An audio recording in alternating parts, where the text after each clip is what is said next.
अपने कंट्रोल से बाहर चला जाना। Quotes N arm and A leg, तो इसका मतलब क्या होगा, वेरी एक्सपेंसिव होता है। क्या होता है, very expensive.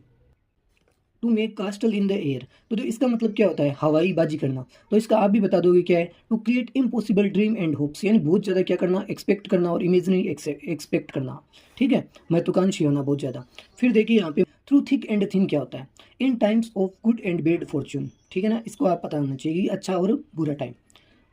Be left in the lurch, काफ़ी पूछा गया है हर एग्जाम में। तो इसका मतलब क्या होता है, लर्च का मतलब बीच रास्ते में किसी को छोड़ देना। तो क्या होगा, D सटेड when one is trouble, जब कोई व्यक्ति मुसीबत में हो तो फिर हम ये पढ़ेंगे। देखो ये नया है। देखो आप सोचते हो कि पहले से चिन्ह जो साइन लगाए हुए हैं वो कोई जरूरी नहीं है, वो पहले से पढ़ा हुआ है रीड, तो इसलिए लगाए हुए हैं।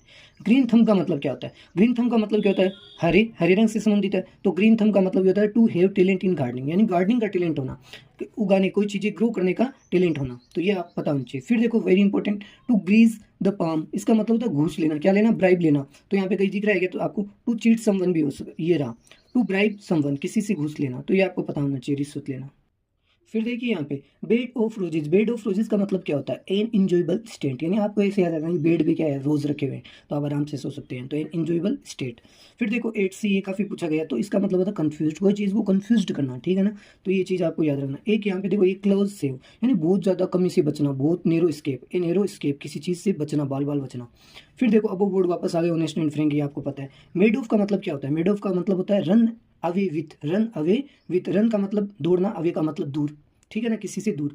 फिर देखो मेड ऑफ हो गया, एक होता है मेकआउट, मेकआउट का मतलब भी आपको पता होना चाहिए, अंडरस्टैंड करना, कोई चीज़ को समझना। तो ये चीज़ें आपको पता होनी चाहिए। ये देखिए फेस द म्यूजिक, ये भी काफ़ी बार पूछा गया है, फेस द म्यूजिक। तो गेट रिप्रीमेंडेड, किसी को डांट फटकार लगाना। फिर यहाँ पे आते हैं हम आगे, टू ए हायर, हायर का मतलब क्या होता है, एग्जैक्टली, क्या होता है, एग्जैक्टली, एकदम हूबहू। फिर देखो, फिर करते हैं हम यहाँ पे सिंक और स्विम, इसका मतलब क्या होता है, फेल और सक्सेड। क्या होगा, सिंक माने डूबना, स्विम माने तैरना। देखो स्विम माने तैरता है वो तो सक्सेस होता है, सिंक माने डूब जाता है वो फेल होता है। फेल और succeed entirely by one's own efforts, यानी अपने एफोर्ट के कारण, अपने प्रयास के कारण या तो कोई फेल होता है या सक्सेस होता है। फिर देखो know the ropes, know the ropes का मतलब क्या होगा, be informed about the details of A situation और टास्क, ये आपको पता होना चाहिए। नो द रोप्स का मतलब पहले से कोई चीज़ पता हो। कट द मस्टर्ड का मतलब क्या होता है, operate in A satisfactory manner, यानी अपने आप में सेटिस्फाई होना।